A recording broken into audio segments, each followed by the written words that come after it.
प्रतियोगी विद्यार्थियों, एक बार फिर से आपका स्वागत है आपके अपने YouTube चैनल प्रारंभ क्लासेज में। कैसे हैं आप लोग? उम्मीद करता हूं कि ठीक ठाक होंगे।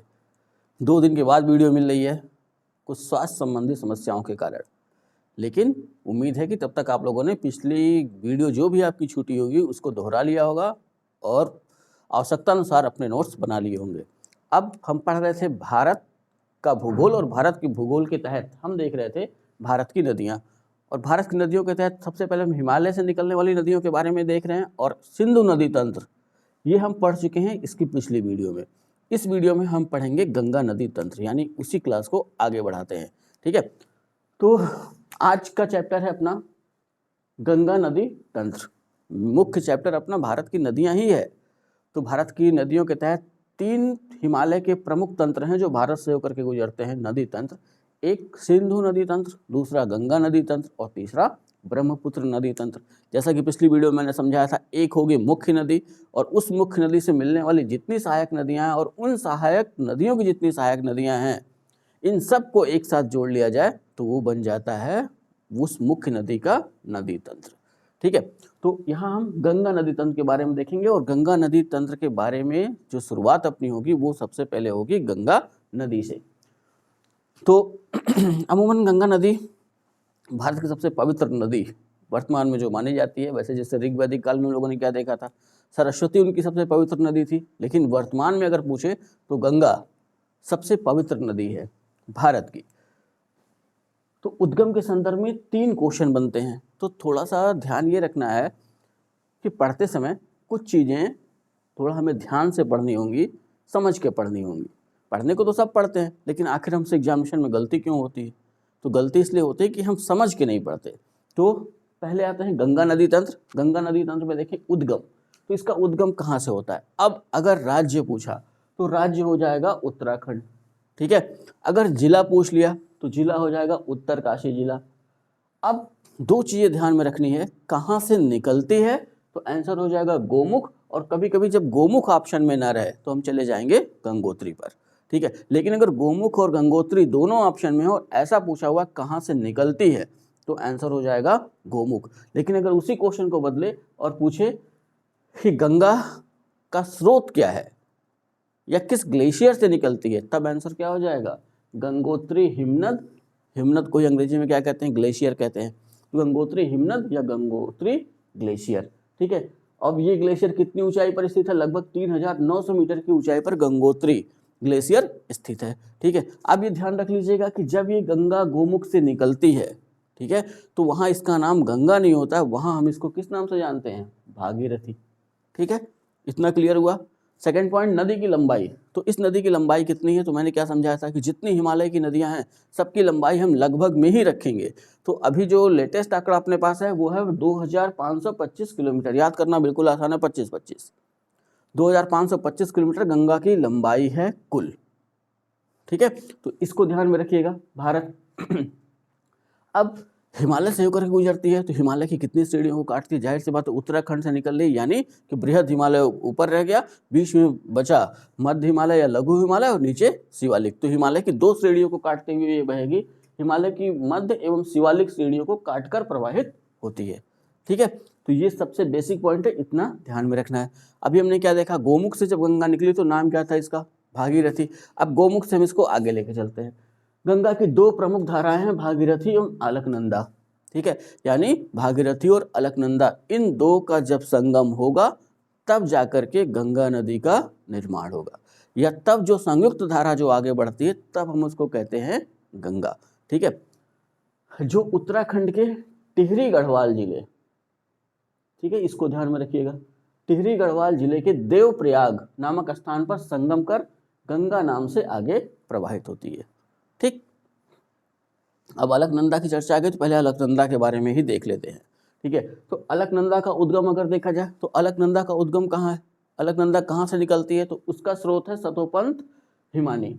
और सतोपंथ हिमानी जो आप देख रहे हैं, ठीक इसके नीचे एक मंदिर है जिसको हम जानते हैं बद्रीनाथ मंदिर के नाम से, और ये मंदिर समर्पित है भगवान विष्णु को। बद्रीनाथ, चमोली जिला, उत्तराखंड। ठीक है, यह है अलकनंदा का उद्गम। अलकनंदा की दो धाराएं हैं, धौली गंगा और विष्णु गंगा, जो जोशीमठ या विष्णु प्रयाग, ये ध्यान रखिएगा, एक ही जगह के दो नाम हमको मिलते हैं, या तो हम इसको जोशीमठ कह लें या विष्णु प्रयाग। तो सही तो ये होगा कि हम इसको विष्णु प्रयाग कहें। बाद में वहाँ एक मठ स्थापित हुआ जिसको नाम दिया गया जोशीमठ, तो उस जगह के नाम के आधार पर उस पूरे कस्बे का नाम रख दिया गया है जोशीमठ। लेकिन जहाँ धौली गंगा और विष्णु गंगा मिल रही हैं वो विष्णु प्रयाग। ठीक है, इतना समझ में आया। कौन सा जिला? तो जिला वही रहना है, चमोली जिला के निकट परस्पर मिलकर अलकनंदा के नाम से आगे बढ़ती हैं। तो यहाँ एक चर्चा और कर देना चाहता हूँ कि यहीं पे एक चर्चा आएगी पंच प्रयाग की। एक तो हमने ऊपर देखा जहाँ भागीरथी और अलकनंदा मिल रही थी, इसको नाम दिया देव प्रयाग, पहला प्रयाग हो गया। दूसरा हमने यहाँ देखा धौली गंगा और विष्णु गंगा जहाँ मिल रही हैं वहाँ हमने इसको नाम दिया विष्णु प्रयाग। ठीक है, तो ये दो प्रयाग। और वैसे ही जब अलकनंदा आगे बढ़ती है तो आगे चल के नंद प्रयाग में नंदाकिनी अलकनंदा से मिलती है, कर्ण प्रयाग में पिंडर नदी अलकनंदा से मिलती है, और रुद्र प्रयाग में मंदाकिनी अलकनंदा से मिलती है। ठीक है, और देवप्रयाग में भी हमने देखा ही था अलकनंदा नदी भागीरथी से मिलकर, अलकनंदा नदी भागीरथी से मिलकर गंगा का निर्माण करती है। ठीक है, तो ये 5 प्रयाग हमको ध्यान में रखने हैं। अब एक छोटा सा डायग्राम है, जितना हमने ऊपर पढ़ा है इस डायग्राम के हिसाब से सब समझ सकते हैं, और कुछ चीज़ें मैंने इसमें इस तरह भी जोड़ी हैं। तो पहले डायग्राम को देख लेते हैं। हमने गंगा को कहाँ से निकाला, इसका स्रोत क्या बताया, गंगोत्री हिमनद, और जहाँ ये गोमुख है वहीं पे एक मंदिर बना हुआ है जिस मंदिर को हम कहते हैं गंगोत्री। ठीक है, मंदिर मैंने बना रखा है। तो ये भागीरथी नाम से आगे पहुंची और पहुंचती है टिहरी कस्बे में। टिहरी के पास भागीरथी से मिल जाती है भिलंगना, और भागीरथी और भिलंगना की संयुक्त धारा फिर आगे बढ़ती है और पहुंचती है देवप्रयाग। इतना समझ में आ गया। ठीक, अब अलकनंदा वाले पे देख लेते हैं। धौली गंगा और विष्णु गंगा, ये दो नदियों का नाम मैंने लिया, लेकिन यहाँ मैं समझा देना चाहता हूँ कि जो विष्णु गंगा है यही मुख्य है अलकनंदा। तो यहाँ सतोपंथ हिमानी से निकल रही बद्रीनाथ के पास इसको विष्णु गंगा नाम से जानते हैं, लेकिन मुख्य धारा यही है अलकनंदा की। अगर कभी ऐसा न दिया हो कि बद्रीनाथ किस नदी के किनारे, बद्रीनाथ मंदिर किस नदी के किनारे स्थित है, तो अगर अलकनंदा दिया हुआ तो अपना वो तो आंसर हो ही जाएगा। लेकिन अगर अलकनंदा नहीं दिया हुआ है तो विष्णु गंगा। ठीक है, तो यही अलकनंदा को विष्णु गंगा के नाम से भी जानते हैं, लेकिन हम इसको विष्णु गंगा मान लेते हैं और इसको धौली गंगा मान लेते हैं। तो विष्णु गंगा या अलकनंदा का उद्गम सतोपंथ हिमानी, और धौली गंगा इसका उद्गम नीति दर्रे के निकट से होता है। दोनों आकर के विष्णु प्रयाग में मिल जाती हैं और संयुक्त धारा अलकनंदा नाम से आगे देवप्रयाग तक प्रवाहित होती है। तो जो पहला भी हमने क्या वहाँ ऊपर पढ़ रखा था कि सबसे पहले विष्णु प्रयाग, धौली गंगा और अलकनंदा कह सकते हैं या विष्णु गंगा, दोनों का मिलन हुआ। आगे नंद प्रयाग में नंदाकिनी नदी आकर के मिल जाती है अलकनंदा से। आगे चल के कर्ण प्रयाग में पिंडर नदी आकर के मिल जाती है। आगे रुद्र प्रयाग में ध्यान रखना है कि चौराबाड़ी ग्लेशियर से निकलती है मंदाकिनी या काली गंगा, और इसी नदी के तट पर स्थित है केदारनाथ मंदिर। और यह रुद्र प्रयाग में आकर के मिलेगी किससे, मंदाकिनी अलकनंदा से। ठीक है, फिर अलकनंदा आगे बढ़ेगी, पहुंचेगी देवप्रयाग, और देवप्रयाग में संगम हो जाएगा भागीरथी और अलकनंदा का, और भागीरथी और अलकनंदा दोनों यहाँ मिलेंगी और दोनों की संयुक्त धारा तब कहलाएगी गंगा। और वहाँ से देवप्रयाग से आगे बढ़ते हुए गंगा पहुँचेगी ऋषिकेश के पास पहुँचेगी हरिद्वार वो जगह है जहाँ से गंगा मैदानों में प्रवेश करती है। ठीक है, कभी अगर ऐसा क्वेश्चन पूछे कि गंगा इनमें से किस जगह से मैदानों में प्रवेश करती है, तो अपना आंसर क्या हो जाएगा, हरिद्वार। ठीक है, अब इसके बाद इसका नाम गंगा ही रहना है पूरे भारत में। हाँ, जब हम पहुँचेंगे पश्चिम बंगाल के फरक्का तो वहाँ फिर से एक बार इसका नाम हम रखेंगे भागीरथी। ठीक है, तो ये ध्यान रखना है, कॉन्सेप्चुअल क्वेश्चन है, यानी इस चीज़ों को समझना है। अगर समझ के नहीं पढ़ा तो क्वेश्चन गलत होना ही होना है। इतना समझ में आ गया। अब ये ध्यान रखिए, यहाँ अगर पूरे डायग्राम पे हम नज़र डालें तो अलकनंदा का मुंह किधर है, देवप्रयाग की तरफ, यानी ये हुआ दहिना हिस्सा अलकनंदा का दायां तट और नीचे वाला हुआ बायां तट। तो उस हिसाब से ये ध्यान रखना है कि अलकनंदा में धौली गंगा, नंदाकिनी, पिंडर, ये 3 नदियाँ किधर से मिल रही हैं, दाएं तरफ से, और एक नदी जो है मंदाकिनी, ये मिल रही है इसमें दाएं तरफ से या दाएं तट से। तो किताबों में तो लिखा नहीं जा सकता, ये तो समझना होगा हमको। ठीक है, जैसा समझाया था कि नदी के बहाव की तरफ मुंह करके खड़े होना है। नदी का बायां, अपना बायां हाथ नदी का बायां तट, अपना दाहिना हाथ नदी का दाहिना तट। तो उसी तरह बहाव हम मान लेते हैं इधर है, क्योंकि देवप्रयाग की तरफ हमको चलना है।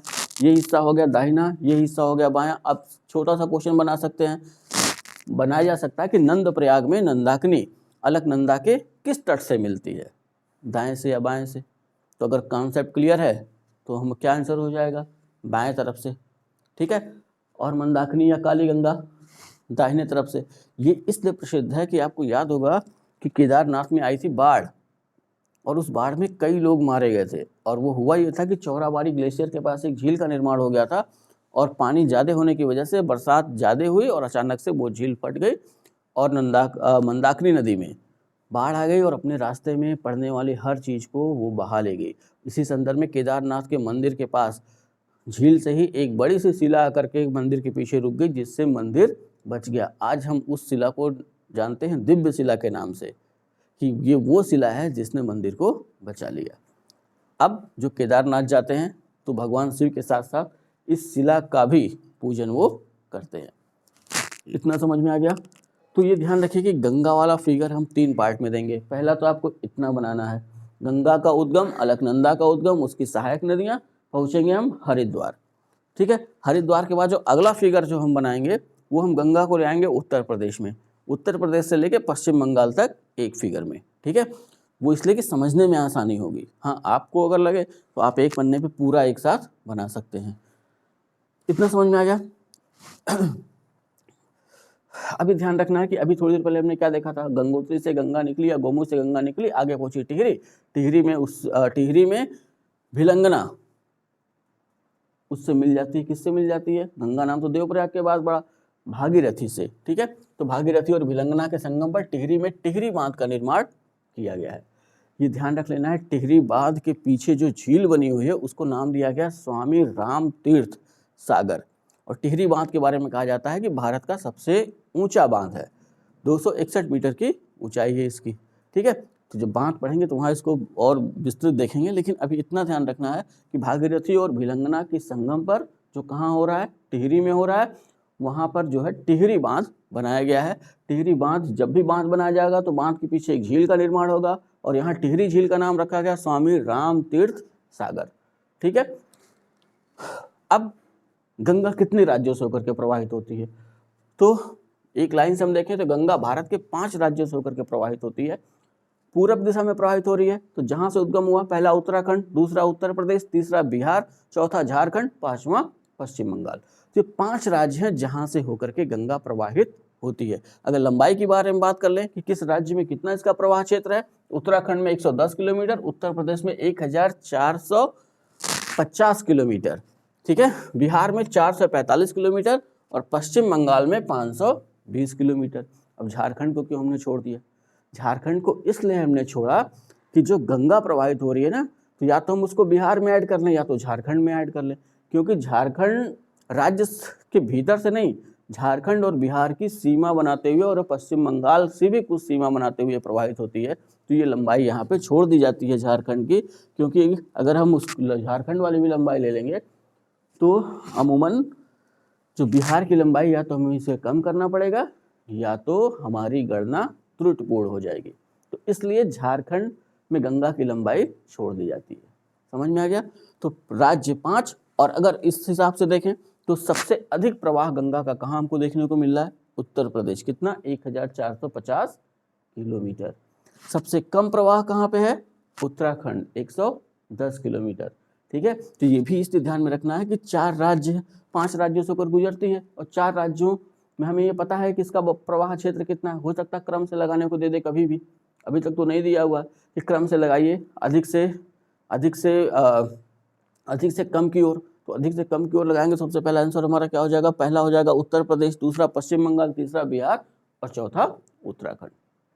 ठीक है, तो ये चीज़ें दिमाग में रखनी होंगी कि उत्तर प्रदेश में सबसे अधिक लंबाई है, उसके बाद पश्चिम बंगाल में है, उसके बाद बिहार में है, फिर उत्तराखंड में। झारखंड को हमको छोड़ देना है। समझ में आ गया? अब गंगा के बारे में अगर और जानना चाहें तो गंगा के बारे संदर्भ में दो चीजें ध्यान में रखनी है कि भारत का सबसे बड़ा अपवाह तंत्र है। ठीक है, अपवाह तंत्र का मतलब गंगा और उसकी सहायक नदियों को हमने एक साथ ऐड कर लिया है, जोड़ दिया है, तो हो गया वो अपवाह तंत्र। तो भारत का सबसे बड़ा अपवाह तंत्र, और वहीं गंगा भारत की सबसे बड़ी नदी है। ठीक है, तो की शब्द में जोर दे रहा हूँ, इसलिए जोर दे रहा हूँ कि दो क्वेश्चन बनते हैं कि भारत की, अब इसी क्वेश्चन को अगर बदलें तो ऐसे ही पूछ सकता है ना कि भारत से प्रवाहित होने वाली सबसे लंबी नदी। तो जैसे ही से वाला शब्द आएगा तो दो नदियों के ऊपर हमारा ध्यान चला जाना चाहिए, एक सिंधु के ऊपर और एक ब्रह्मपुत्र के। ठीक है, क्योंकि उद्गम इनका हिमालय पार क्षेत्रों से हो रहा है, लेकिन भारत से होकर के प्रवाहित हो रही है, उस संदर्भ में आंसर हमारा हो सकता है ब्रह्मपुत्र। ठीक है, तो एक शब्द से आंसर क्वेश्चन का बदलेगा। हाँ, भारत की सबसे लंबी नदी निस्संदेह गंगा, भारत से प्रवाहित होने वाली सबसे लंबी नदी हम जाएंगे ब्रह्मपुत्र पर।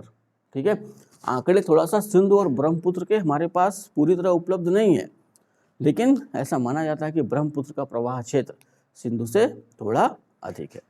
ठीक है, अब जैसा कि भी थोड़ी देर पहले मैंने बताया था, गंगा हरिद्वार से मैदानी भागों में प्रवेश करती है। गंगा की सबसे अधिक लंबाई उत्तर प्रदेश में मिलती है। अब गंगा उत्तर प्रदेश में कहाँ से प्रवेश करेगी, तो बिजनौर जिले से प्रवेश करती है। तो गंगा उत्तर प्रदेश में बिजनौर जिले से प्रवेश करेगी। यमुना गंगा से दाहिनी ओर से प्रयागराज में संगम करती है। ठीक है, प्रयागराज पुराना इलाहाबाद, तो वहाँ गंगा से मिलती है यमुना, और ऐसा माना जाता है कि अदृश्य रूप से सरस्वती भी वहीं पे मिलती है गंगा से, और इन तीन नदियों का मिलन बिंदु है प्रयागराज। ठीक है, वहाँ पे हर वर्ष, हर 12वें वर्ष महाकुंभ का आयोजन होता है, और हर 6 वर्ष पर अर्ध कुंभ का। ठीक है, और प्रत्येक वर्ष माघ मेले का आयोजन। ठीक है, तो ये ध्यान रखना है कि भारत में कितने जगहों पर महाकुंभ का आयोजन होता है। तो 4 ऐसी जगह हैं भारत में जहाँ पे महाकुंभ लगता है। एक हरिद्वार, दूसरा प्रयागराज, तीसरा नासिक और चौथा उज्जैन। ठीक है, सबकी नदियाँ भी ध्यान में रखनी है। प्रयागराज और हरिद्वार तो ठीक है, हरिद्वार गंगा नदी के तट पर। अगर प्रयागराज के बारे में पूछे तो हम गंगा भी कह सकते हैं, गंगा यमुना सरस्वती भी कह सकते हैं, मुख्य नदी तो गंगा ही हुई है ना। तो ये भी ध्यान रखना है कि गंगा भी कहा जा सकता है और गंगा यमुना सरस्वती का संगम भी कहा जा सकता है। ठीक, और वहीं नासिक गोदावरी नदी के किनारे, उज्जैन क्षिप्रा नदी के किनारे। तो ये 4 ऐसी जगह हैं जहाँ पे महाकुंभ का आयोजन होता है। ठीक है, अभी ध्यान रखिए, गंगा प्रभावित होते पहुंचती है पश्चिम बंगाल में। पश्चिम बंगाल में कहाँ पहुंचेगी, पहुंचेगी फरक्का। जैसे ही फरक्का पहुंचती है, गंगा 2 वितरिकाओं में बढ़ जाती है। यहाँ ध्यान रख लेना है, वितरिका किसी भी नदी का वो तंत्र है कि नदी से ही 2 धाराएं निकल जाना, 2 से अधिक धाराएं निकल जाना। लेकिन वितरिका तभी कहेंगे जब वो धारा पुनः मुख्य धारा में आकर के ना मिले। जैसे ऐसे समझ लेना है कि ये नदी है, अब एक नदी इधर निकल गई, एक नदी इधर निकल गई, दोनों आपस में नहीं मिल रही हैं, तो हम इसको कहेंगे वितरिका। लेकिन अगर वो आपस में मिल जाती तब हम वितरिका नहीं कहते उसको। ठीक है, तो वैसे यहाँ ध्यान रखना है कि गंगा जब पहुँचती है पश्चिम बंगाल के फरक्का में, तो वहाँ फिर से ये 2 धाराओं में बढ़ जाती है। एक धारा चली जाती है दक्षिण की तरफ और एक धारा सीधे निकल जाती है। जो दक्षिण की तरफ आती है उसको हम कहते हैं हुगली, और जो फरक्का से आगे धारा बढ़ती है तो वहाँ इसको फिर से हम भागीरथी नाम से जानते हैं। ठीक है गंगा ही। ठीक, इसमें कोई दो राय नहीं है, लेकिन नाम थोड़ा सा बदल गया। फरक्का के आगे यहाँ से निकल रही है गोमुख से, तब भी नाम भागीरथी। फरक्का के आगे जब बढ़ती है तब भी नाम भागीरथी। तो ये ध्यान रखिएगा, ऐसा क्वेश्चन बनता है कि इनमें से किस जगह से गंगा 2 वितरिकाओं में बढ़ जाती है। तो आंसर होगा फरक्का। उन वितरिकाओं का नाम, एक का नाम भागीरथी और एक का नाम हुगली। ठीक है, गंगा भागीरथी नाम से आगे बढ़ते हुए पहुंचती है बांग्लादेश, और जैसे ही बांग्लादेश में प्रवेश करती है वहाँ इसे किस नाम से जानते हैं, वहाँ नाम हो जाता है पद्मा। अब क्वेश्चन कैसे बनेगा, अगर ऐसे पूछ ले कि बांग्लादेश में गंगा को किस नाम से जानते हैं, तो ये आंसर हमको देना होगा पद्मा। ठीक है, जगह है गोलुंडो बांग्लादेश में, यहीं के पास जमुना। तो ध्यान रखिए, गंगा की एक सहायक नदी है जिसको हम यमुना कहते हैं, और यहाँ पे कौन सी मिल रही है, जमुना। जमुना कौन है, तो ब्रह्मपुत्र का ही बांग्लादेश में नामकरण किया गया है। ब्रह्मपुत्र को बांग्लादेश में हम जमुना नाम से जानते हैं। गंगा को किस नाम से जानते हैं, पद्मा नाम से। ये छोटे छोटे क्वेश्चन है जो दिमाग में रखने होंगे। तो गंगा को बांग्लादेश में पद्मा नाम से और ब्रह्मपुत्र को जमुना नाम से। तो गोलुंडों के पास पद्मा और जमुना इन दोनों का होता है संगम और संयुक्त धारा पद्मा नाम से आगे बढ़ती है। अब यहाँ एक चीज़ ये ध्यान रख लेना है कि कभी कभी जो क्वेश्चन बनाते हैं ना, तो वो सीधे सीधे लिख देते हैं कि जमुना और पद्मा के मिलने के बाद किस नाम से प्रवाहित होती है। तो अभी ध्यान रखना है कि अभी मेघना इससे मिली नहीं, क्योंकि जब आगे मेघना इससे मिलती है तब संयुक्त धारा का नाम मेघना पड़ता है। नहीं तो जहाँ गोलुंडों के आगे जहाँ जमुना और पद्मा का संगम हो रहा है वहाँ हम इसको पद्मा नाम से ही जानते हैं। ठीक है, तो अब हो सकता है कोई एग्जामिनर इस बात पे ध्यान दे और यहाँ से क्वेश्चन बनाए, तो पीछे जो क्वेश्चन पूछे गए हैं वो त्रुटिपूर्ण हो जाएंगे। ठीक है, तो अगर ऐसा क्वेश्चन बन रहा है, कैसा क्वेश्चन, अगर ऐसा ये दिया और वहाँ पे ऐसा लिखा कि गोलुंडों के पास जमुना और पद्मा आपस में मिलती हैं, तो वहाँ मिलने के बाद किस नाम से प्रवाहित होती हैं, तो अब वहाँ पद्मा भी है, आगे चल के वहाँ एक नाम देगा मेघना भी। ठीक है, और दो नाम और दे सकता है। तब हम क्या करेंगे, ये सबसे बड़ी समस्या है कि अब क्वेश्चन उसने पुराने पैटर्न पे बनाया है कि नए पैटर्न पे बनाया है, ये यहाँ पे थोड़ा सा विवादित हो सकता है।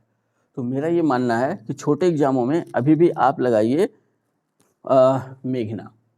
ठीक है, और जो बड़े एग्जाम हैं उनमें हमें लगाना होगा पद्मा। अगर ये शब्द यूज, इस शब्द का प्रयोग अगर प्रश्न में किया गया है, तो जैसे प्रश्न में ऐसा लिखा गया कि गोलुंडों के पास जमुना और पद्मा के संगम के बाद संयुक्त धारा को किस नाम से जाना जाता है। ठीक है, लेकिन छोटे एग्जामों में वो अमूमन कैसे सीधा क्वेश्चन पूछ लेते हैं कि बांग्लादेश में पद्मा और जमुना के मिलने के बाद संयुक्त धारा को किस नाम से जाना जाता है, तो हम सीधे वहाँ पे लिख सकते हैं मेघना। ठीक है, तो उनके पूछने का वो सेंस हुआ, तो थोड़ा सा दिमाग लगाना पड़ेगा। अब ध्यान रखना है कि चांदपुर बांग्लादेश के पास मेघना पद्मा से मिलती है तथा संयुक्त धारा मेघना नाम से अनेक जल वितरिकाओं में बंटकर बंगाल की खाड़ी में मिल जाती है। ठीक है, यानी गंगा का मुहाना कहाँ हुआ, बंगाल की खाड़ी। ब्रह्मपुत्र का मुहाना कहाँ हुआ, बंगाल की खाड़ी। मैंने बताया था आपको, उद्गम जहाँ से नदी निकलती है, मुहाना जहाँ नदी समुद्र में मिल जाती है। तो यहाँ कहाँ मिल रही है, बंगाल की खाड़ी में। ठीक है, तो ये ध्यान में रख लेना है। अनेक जल वितरिकाओं में, जैसे वहाँ मैंने क्या बताया आपको कि फरक्का पहुँचने के बाद गंगा दो जल वितरिकाओं में खाली पड़ जाती, एक सीधे चली जाती भागीरथी नाम से और एक दक्षिण दिशा में आ जाती है हुगली नाम से। अब जैसे ही ये बंगाल की खाड़ी में पहुंचने वाली होती है, वैसे ही अनेक जल वितरिकाओं में इस तरीके से बढ़ जाती है। ठीक है, तो जैसा समझाया कि जल वितरिकाएं फिर आपस में नहीं मिलती हैं। अब ये जल वितरिकाएं जाकर के कहाँ मिलेंगी, बंगाल की खाड़ी में। अब जब दो जल वितरिकाएं हैं तो इनके बीच में ये होगी सतह, या यहाँ सतह का निर्माण होगा, दलदली क्षेत्र का निर्माण होगा, जिसको हम किस नाम से जानते हैं, जिसको हम कहेंगे डेल्टा। ठीक है, नदी डेल्टा, समुद्र भी डेल्टा बनाता है, नदी भी। तो ऐसे जल वितरिकाओं के बीच में जो भूमि हमको मिल जाती है उसको हम कहते हैं डेल्टा।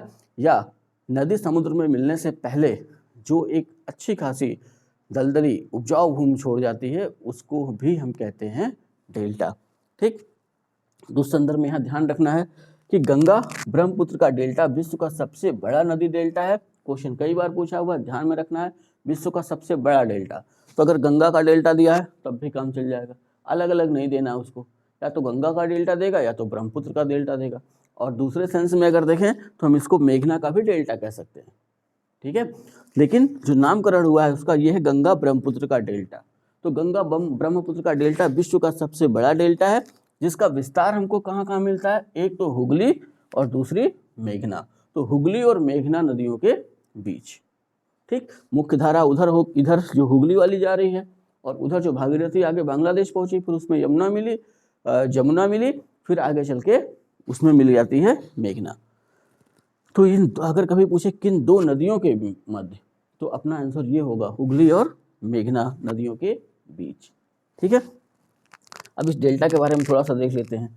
इस डेल्टा का जो समुद्री भाग है वो घने वृक्षों से ढका हुआ है और ये वृक्ष जो हैं उनका वहाँ पे नाम है सुंदरी वृक्ष। तो सबसे अधिक जो वृक्ष पाए जाते हैं सुंदरी वृक्ष। तो इस सुंदरी वृक्ष की अधिकता है, इसलिए इस डेल्टा का नाम रख दिया गया सुंदरवन। ठीक है, या इस जंगल का नाम रख दिया गया सुंदरवन और ये डेल्टा इसी आधार पर कहलाता है सुंदरबन का डेल्टा। ठीक, दो फैक्ट्स हैं जो ध्यान में रखने हैं। एक, सुंदरबन को 1984 में राष्ट्रीय पार्क घोषित किया गया, ठीक है, और 1987 में यूनेस्को द्वारा इसे विश्व विरासत स्थल के रूप में भी घोषित किया गया है। ठीक, अभी ध्यान रखिएगा, पूरा नहीं हुआ है, अभी इसको आपको उतारना है या एक स्क्रीनशॉट लेकर के रखना है, पढ़ के वीडियो देखना है, समझना है। अभी हम गंगा को ले चलते हैं उत्तर प्रदेश से आगे पश्चिम बंगाल तक।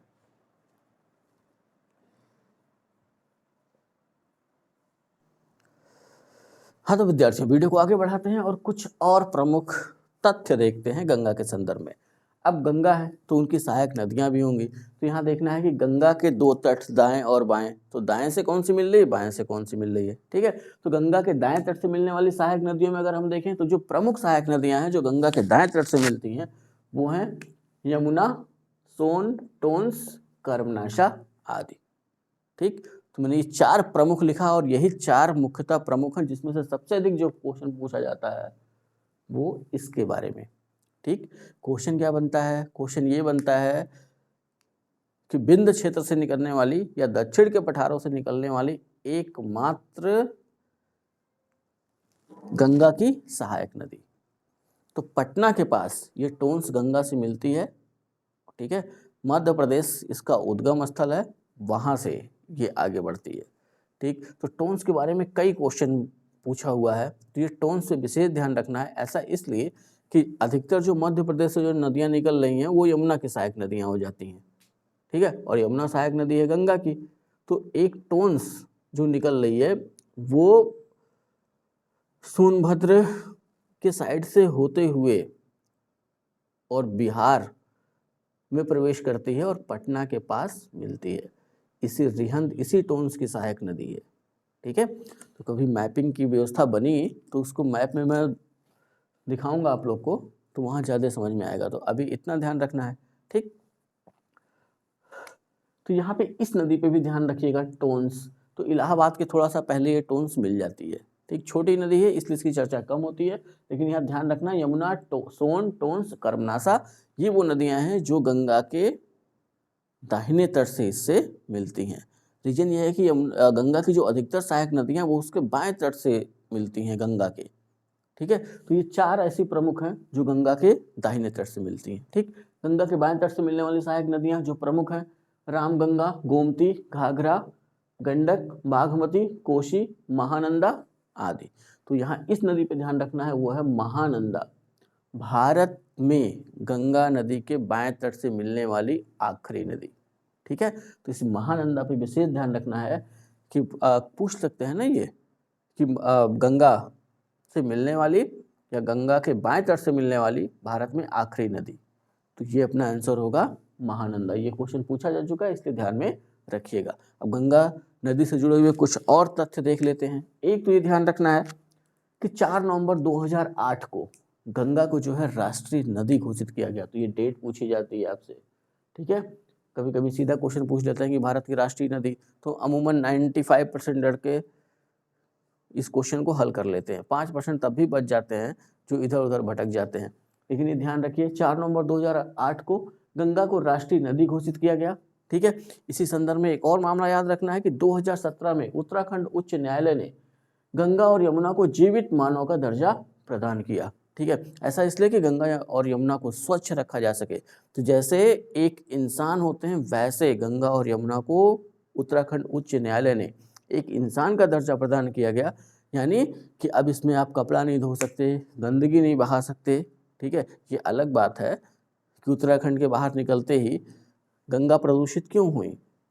जितने भी बड़े शहरों से होकर के गंगा प्रवाहित होती हैं, तो उन शहरों से निकलने वाला जो भी सीवेज का पानी है, कुछ शहरों में तो व्यवस्था हो गई है, सीवेज ट्रीटमेंट प्लांट लगा दिए गए, यानी कि अशुद्धियाँ निकाल ली जाती हैं, फिर पानी को जो है गंगा में छोड़ा जाता है।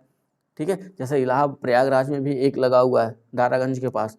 तो वैसे ही ध्यान रखना है कि अगर गंगा को हमको स्वच्छ रखना है तो इन बातों का विशेष ध्यान रखना होगा। ठीक, लेकिन विडंबना ये है कि जो शुद्धता हमको गोमुख में दिखती है, क्या वो फरक्का में भी दिखती है हमको? तो ऐसा नहीं है। गंगा जैसे जैसे आगे की तरफ प्रवाहित होते जाती हैं वैसे वैसे अशुद्धियाँ बढ़ती चली जाती हैं। तो इसके लिए जिम्मेदार कौन है? इसके लिए हम जिम्मेदार हैं। ठीक है, तो उसी संदर्भ में उत्तराखंड न्यायालय ने 2017 में एक निर्णय दिया और इन दो नदियों को जीवित मानव का दर्जा प्रदान किया गया, यानी कि इनके उतने ही मूल अधिकार हो गए जितने कि हमारे हैं। ठीक है, अब उत्तर प्रदेश के संदर्भ में देख लेते हैं। गंगा उत्तर प्रदेश के कितने जिलों से प्रवाहित होती है? तो 28 जिले ऐसे हैं जिनसे होकर के गंगा प्रवाहित होती है।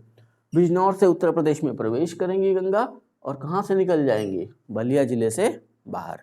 तो ये दो जिला याद रखना है कि गंगा बिजनौर से उत्तर प्रदेश में प्रवेश करती है और बलिया जिले से बाहर निकल जाती है। ठीक है, अब गंगा नदी पर ही राष्ट्रीय जल मार्ग संख्या 1। ठीक, तो राष्ट्रीय जलमार्ग कई अपने पास 3 तो हैं, 5 और कुछ और बनाए जा रहे हैं। कुल मिला के 106 राष्ट्रीय मार्गों की जो है चर्चा चल रही है कि राष्ट्रीय जल मार्ग बनाए जाएंगे। ठीक है, तो ये जो भारत का राष्ट्रीय जलमार्ग संख्या 1 है, ये कहाँ से कहाँ तक? इसको हम देखिए, प्रयागराज उत्तर प्रदेश से पश्चिम बंगाल के हल्दिया तक विस्तृत है। नदी गंगा ही है, तो इसको राष्ट्रीय राजमार्ग जल मार्ग संख्या 1 घोषित किया है। क्वेश्चन कई बार पूछा हुआ, ध्यान में रखिएगा। वो इसलिए कि अभी आपने देखा होगा कि एक क्रूज, भारत का विश्व का सबसे लंबा नदी क्रूज या सबसे बड़ा नदी क्रूज भी चलाया गया गंगा नदी पे, बनारस से लेकर के बोगीबील असम तक।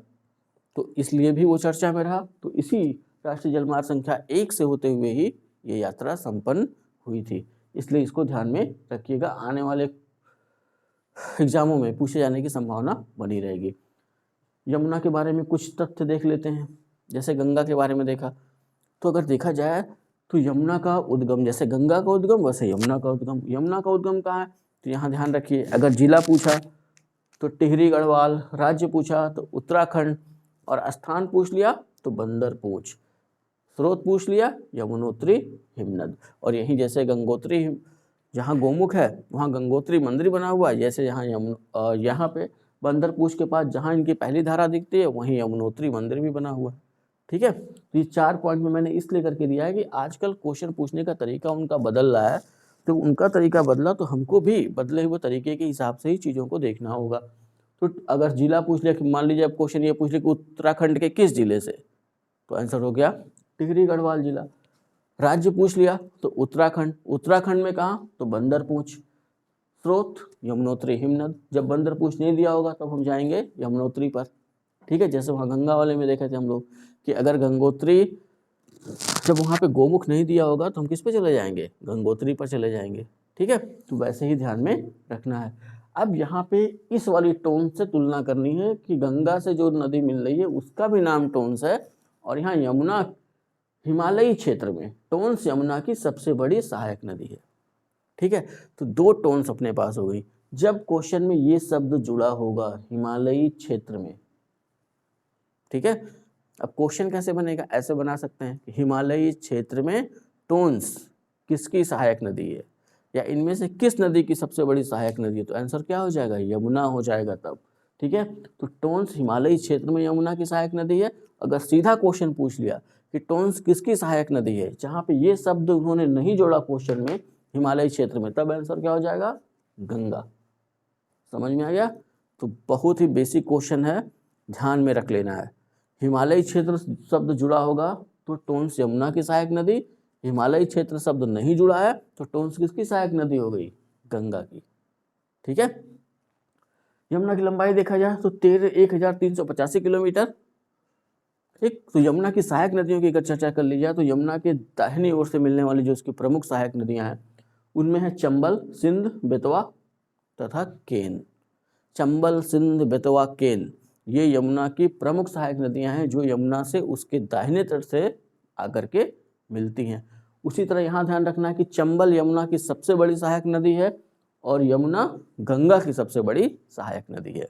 तो जो इतने बेसिक क्वेश्चन है ना, यहाँ से कन्फ्यूजन नहीं होना चाहिए, एकदम क्लियर होना चाहिए। गंगा की सबसे बड़ी सहायक नदी यमुना, यमुना की सबसे बड़ी सहायक नदी चंबल। ठीक है, ये तो होगा यमुना के संदर्भ में। ठीक, कुछ ऐसे फैक्ट्स हैं जहाँ से डायरेक्ट क्वेश्चन बनाते हैं। डायरेक्ट का मतलब एकदम सीधा क्वेश्चन बनता है। 3 मैं आपके सामने रख रहा हूँ। एक, इनमें से किस नदी को बिहार का शोक कहा जाता है? या कोसी नदी को किस राज्य का शोक कहा जाता है? दोनों क्वेश्चन एक ही है। कोसी नदी को बिहार का शोक कहा जाता है। क्यों कहा जाता है? क्या रीजन है भाई कि कोसी नदी बिहार का शोक कहलाती है? हिमालयी नदी है, हिमालय भी युवा पर्वत है, तो जब ये नदी नीचे की तरफ आती है हिमालय से होते हुए तो अपने साथ लाती है अवसाद। अवसाद का मतलब पीछे क्लास में मैंने बता रखा है ना, उनके अपने साथ जो भी कंकड़ मिट्टी पत्थर बालू ये लेकर के आती नदियाँ तो किनारे किनारे जमा कर देती हैं। तो जब बहाव कम हो जाता है तो अवसाद तो लेके आ रही है, लेकिन मैदानी क्षेत्रों में इनकी गति कम हो जाती है, तो मैदानी क्षेत्र में कहीं भी अवसादों को जमा कर देती हैं, तो धारा रुक सी जाती है। और फिर जब अगले साल बरसात होती है या कोई ऐसी स्थिति बनती है जब नदी में ज़्यादा पानी आता है और जब उन अवसादों को वो नदी नहीं हटा पाती है, तो नदी को तो बहना है, तो वो क्या करेगी? कहीं इधर किनारे से निकल देगी, कहीं उधर किनारे से निकल देगी। तो नदी अपनी मुख्य धारा छोड़ करके एक नई मुख्य धारा बना लेती है और अपने रास्ते में पड़ने वाली जितनी भी चीज़ें होती हैं उन सब को अपने साथ बहा ले जाती है। गांव पड़े या कस्बा पड़े, सब गायब। ठीक है, इसलिए कोसी को बिहार का शोक कहा जाता है। वैसे ही दामोदर नदी को पश्चिम बंगाल का शोक कहा जाता है। और हुगली नदी, हुगली अभी थोड़ी देर पहले हम लोगों ने देखा कि गंगा जब फरक्का के पास पहुंचती है तो दो भी तरीकाओं में बढ़ जाती है। एक भागीरथी नाम से आगे पहुंच जाती है बांग्लादेश, और एक दक्षिणवर्ती हो जाती है और आ जाती है कलकत्ता पश्चिम बंगाल में। ठीक है, फरक्का भी पश्चिम बंगाल में है, तो वहाँ से नीचे आती है और इसी हुगली नदी पर बसा हुआ है एक शहर कोलकाता। ठीक है, हुगली को विश्व की सबसे अधिक विश्वासघाती नदी की संज्ञा दी गई है। ठीक, तो ये तीन ध्यान में रखिएगा कि कोशी बिहार का शोक, दामोदर पश्चिम बंगाल का शोक और हुगली विश्व की सबसे अधिक विश्वासघाती नदी। कोलकाता के बारे में ध्यान रखिएगा कि कोलकाता इसी हुगली नदी के किनारे स्थित है।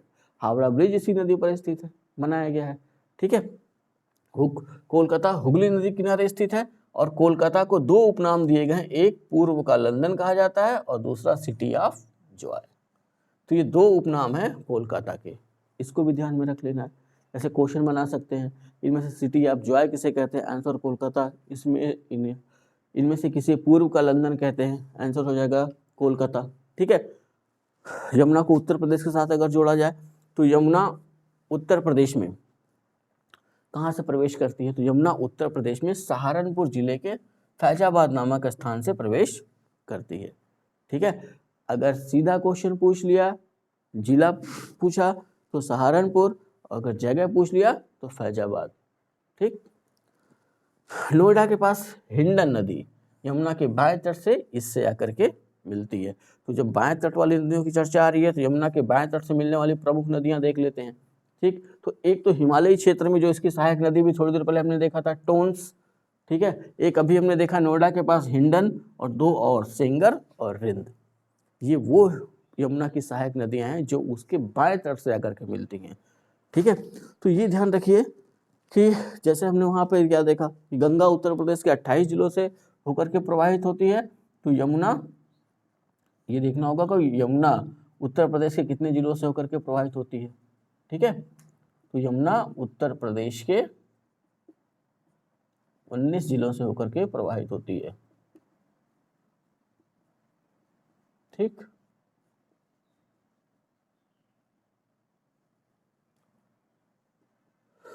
ये दोनों आंकड़ा याद रखिएगा, यमुना कितने जिलों से, गंगा कितने जिलों से। गंगा 28, यमुना 19। ठीक है, अब यमुना के संदर्भ में ध्यान रख लेना है कि अगर कभी पूछे कि यमुना के किनारे स्थित प्रमुख नगर, तो आपको कोई याद आ रहा है सबसे प्रमुख नगर? याद आ रहा हो तो बताइए। तो सबसे प्रमुख नगर तो है अपनी राजधानी यानी दिल्ली। किसके किनारे? यमुना के। मुख्य दिल्ली यमुना के दाहिने तट पर। ठीक है, अब तो दिल्ली का काफ़ी विस्तार हो गया तो इसलिए दाहिना और बायां कहना तो मुश्किल काम है, लेकिन अगर हम मध्यकालीन भारत के हिसाब से अगर देखें, या जब से दिल्ली की चर्चा हमको मिलती है दहलिका के रूप में राजपूत काल से, उस संदर्भ में अगर हम इस शहर को अगर देखें तो ये विस्तृत पाया जाता है यमुना के दाहिने तट पर। ठीक है, तो यमुना के दाहिने तट पर दिल्ली का निर्माण हुआ। अब तो दोनों तटों पर जो है, यमुना के दोनों तटों पर दिल्ली का पूरा विस्तार हमको देखने को मिलता है। दूसरा, अगर सबसे महत्वपूर्ण अगर शहर की बात करें तो आगे चल के मुगल काल की दूसरी राजधानी आगरा, ठीक है, उसका नाम आ जाता है, और फिर आगे चल के प्रयागराज। तो ये तीन तो सबसे प्रमुख ऐतिहासिक शहर हैं जो इसके किनारे स्थित हैं। उसके अलावा मथुरा भी यमुना के ही किनारे स्थित है। ठीक, कृष्ण लीलाओं में बहुत बार हम लोगों ने देखा। ठीक है, इटावा भी यमुना के किनारे स्थित है। हमीरपुर, बांदा, ये सारे शहर जो है यमुना के किनारे ही स्थित है। ऐसे ही 19 जिले हैं उत्तर प्रदेश के जो यमुना, जिनसे होकर के यमुना प्रवाहित होती है। यहाँ ध्यान रखिएगा कि 19 जिले कहने का मतलब, और वहाँ गंगा के लिए 28 जिले कहने का मतलब ये नहीं है कि उन जिलों के मुख्यालय से होकर के प्रवाहित होती है। समझ रहे हैं ना मैं क्या कहना चाह रहा हूँ? जैसे कि अयोध्या से होकर के प्रवाहित होती है, तो अब सरयू तो ठीक है, सरयू के किनारे ही अयोध्या बसा हुआ है। गोरखपुर तो ठीक है कि राप्ती के किनारे ही गोरखपुर बसा हुआ है। लेकिन कुछ ऐसी नदियाँ होती हैं जो उस जिले से तो होकर प्रवाहित होती हैं, लेकिन उनके किनारे वो शहर नहीं बसे होते हैं। ठीक है, जैसे तमसा नदी की बात कर लें अयोध्या की, तो अब ये नहीं कह सकते कि तमसा नदी के किनारे अयोध्या स्थित है, क्योंकि कम से कम तमसा और लगभग 12 या 13 किलोमीटर दूरी हो गई, लेकिन तमसा अयोध्या जिले से प्रवाहित होती है। तो इसी तरीके से को समझना है कि जरूरी नहीं कि ये 19 जिले हैं तो 19 जिले का मुख्यालय, ठीक है, यानी 19 जिले का जो मुख्य शहर है वो इन नदी के किनारे स्थित हो। तो जिले का क्षेत्रफल तो काफ़ी बड़ा होता है, तो ये नदियाँ उस जिले के क्षेत्रफल से होकर के प्रवाहित होती हैं। समझ में आ गया? ये कन्फ्यूजन नहीं होना चाहिए, नहीं तो आप 19 शहर खोजने लगिए कि यमुना किनारे कौन कौन से हैं, तो मुश्किल हो जाएगी। हाँ, ये 19 जिलों से 19 जिलों की सीमाओं से होकर के प्रवाहित होती है। वैसे ही गंगा 28 जिलों की सीमाओं से होकर के प्रवाहित होती है। ध्यान ये रखना है कि नदियाँ हमारे जीवन का स्रोत हैं। हमने क्या शुरुआत में देखा कि हिमालयी नदियाँ, इनका स्रोत जो है ग्लेशियर है, और ग्लेशियर पिघलते हैं, इसमें जल आता है, और पूरे साल भर हिमालय की नदियों में पानी बना रहता है। वहीं दक्षिण भारत की नदियाँ मौसमी हैं। मौसमी इसलिए कहते हैं कि बरसात के मौसम में उनमें तो जल रहेगा, लेकिन जब बरसात का मौसम खत्म हो जाएगा तो वो सूख जाएंगी। हम उस नदी को सीधे सीधे पार कर सकते हैं। ठीक है, लेकिन ऐसा हिमालय से निकलने वाली नदियों के साथ नहीं होता है। हिमालय की नदियाँ वर्षवाहिनी हैं, क्योंकि इनके स्रोत ग्लेशियर हैं और ग्लेशियर से इनको जल की आपूर्ति होते रहती है। ठीक है, वैसे कुछ और नदियाँ हैं जो मैदानी क्षेत्रों से निकलती हैं। तो इस वीडियो को हम लोग रोकेंगे यहाँ तक। ऐसा इसलिए कर रहे हैं कि काफ़ी लंबी वीडियो हो जाती है तो आप लोग को भी देखने में बोरियत होने लगती है। हाँ, तो आप लोग चाहते हैं ना कि ऑनलाइन में सारा काम हो जाए, कि मैं आऊँ 30 क्वेश्चन आपको बता दूँ, 30 में से 20 आ जाए, तो ऐसा तो हो नहीं सकता। तो पढ़ना तो पड़ेगा ही। तो जो पढ़ेगा उसको मिलेगा, जो नहीं पढ़ेगा वो पेपर होने के बाद खोजेगा। उसको पेपर होने के बाद मिलेगा, फिर मैं बताऊंगा ना कि यहाँ से पूछा गया, तब उसको लगेगा कि देख लियो तो एक क्वेश्चन हो गया होता। तो समस्या ये है कि यह पढ़ाई, और पढ़ना होगा ध्यान से। ठीक है, तो ध्यान से पढ़ेंगे तो मिलेगा, नहीं ध्यान से पढ़ेंगे तो दिक्कत होगी। आज नहीं तो कल तो पढ़ना ही पड़ेगा। ठीक, तो एक वीडियो उसके बाद हम लोग बनाएंगे, या एक वीडियो क्लास और मैं दूंगा, जिसमें गंगा और यमुना की सहायक नदियों के बारे में देखेंगे, उनका उद्गम देखेंगे, और उनका गंगा और यमुना से संगम कहाँ हो रहा है इनके बारे में देखेंगे।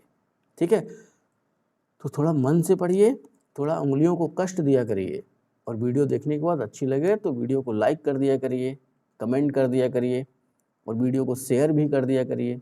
चैनल को अगर अभी तक सब्सक्राइब नहीं किया है तो चैनल को सब्सक्राइब कर लें, साथ ही साथ अन्य विद्यार्थियों को भी अपने चैनल से जोड़ें। तो तैयारी करते रहिए। मेरा विश्वास तो अब कुछ ठीक है, और स्पीड थोड़ी बढ़ाने की कोशिश होगी, तो आप भी अपनी स्पीड बना कर रखिए। वीडियो को पूरा देखा करिए। मैं बार बार कह रहा हूँ कि आप लोग की जो लापरवाही है वो आपके लिए घातक सिद्ध होगी। एक एक पॉइंट से क्वेश्चन बनाए जा सकते हैं। टेलीग्राम पे क्वेश्चन फिर से आपको मैं देने लगा हूँ, वहाँ जाके क्वेश्चन को हल करिए। कल या परसों में बौद्ध धर्म और जैन धर्म से जुड़े हुए क्वेश्चन टेलीग्राम पे आपको मिलेंगे। आज उत्तर वैदिक काल तक खत्म करेंगे। ठीक है, तो चलिए, बहुत ख्याल रखिए, तैयारी करते रहिए अपना अच्छे से। मिलते हैं नेक्स्ट वीडियो में, तब तक के लिए जय हिंद।